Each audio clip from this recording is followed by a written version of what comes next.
Hello everybody, my name is Patrick and I own MacDonald Timing. And it's been a little bit, so let's get caught up.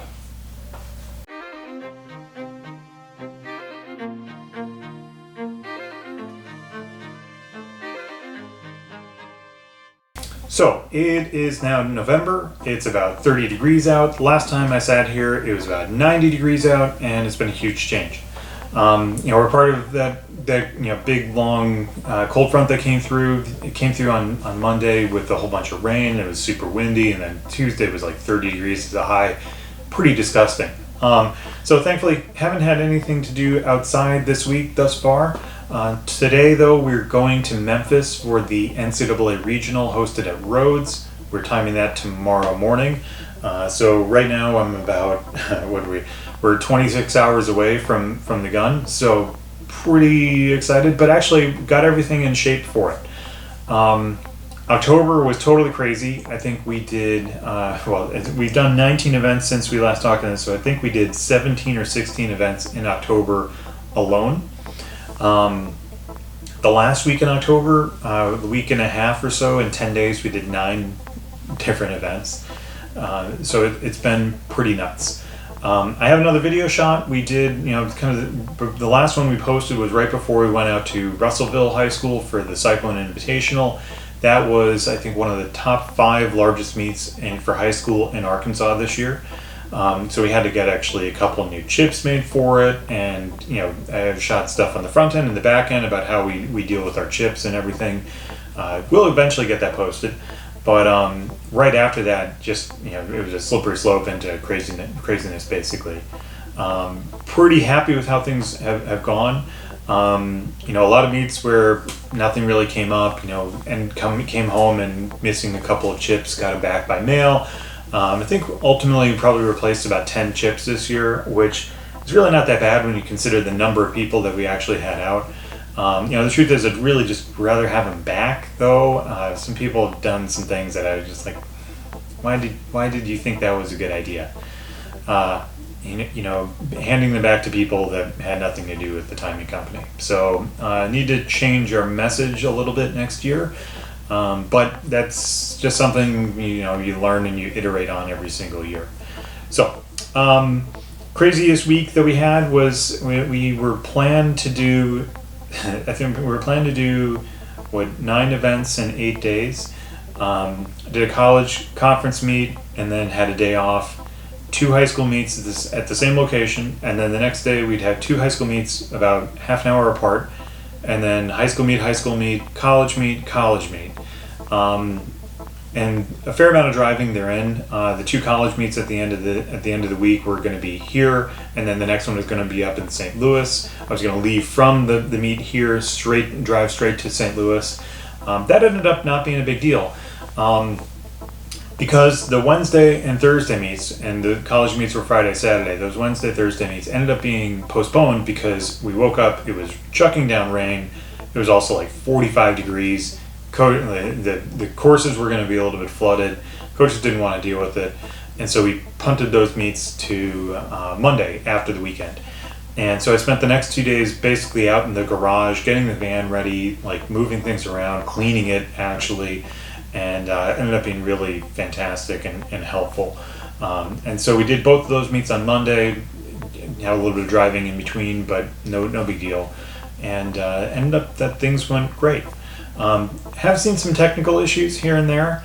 The biggest one that I dealt with was at the Great American Race. We put down a split mat on the course. I did it with the Elite Reader and a 5-meter mat, an old 5-meter mat. And kind of in short, the mats that you see, they actually have antennas embedded on the bottom side of them. And so the new ones have just one big loop, so like one big outer perimeter loop. But the older ones have 2 small loops on there. And so if you run right in the middle of it, there's a decent chance that you cannot get your chip energized and then read. So I think what happened is a lot of kids hit that center of the mat, and they were only wearing 1 chip at a time, and there was only 1 mat. So if their chip is on their right foot and they put their left foot in between the 2 mats and then bring their right foot above it, then it wasn't going to get read. it ended up causing a huge hassle because of how the splits work, and it was a pain in the butt. And ultimately, I'm just really not pleased with how it went. Like we didn't have splits, split math basically. And obviously it affected the billing because I can't bill for something that failed basically. Not the biggest deal, but part of this channel's idea is like, all right, you want to go and do this. This is what it's going to take as far as building a business. So that was a bit of a bummer. But on the plus side, our technician has been training up and has worked out so far, and so he's coming along, and I'm hopeful that he can actually do some track meets this spring. Be interesting to see how we can progress with him. Got to get him a couple more training opportunities before I feel comfortable with it, but I think that should be good.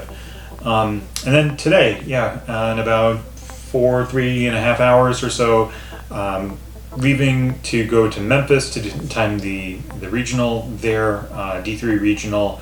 My wife Laura is coming with me, so it's the first time that we've worked together in quite a while. Maybe we did something this past spring, and so she hasn't done a whole lot of cross this year.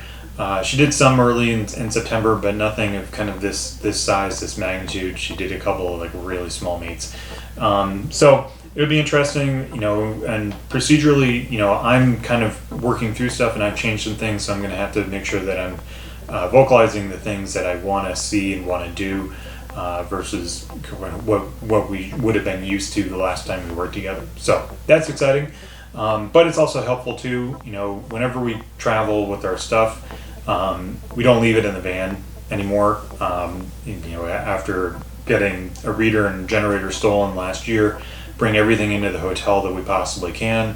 It's a huge pain in the butt, but it does need to be done, and that way, just thinking about it from our insurance aspect of it, like we have a limitation on the number, on the amount that the insurance will reimburse.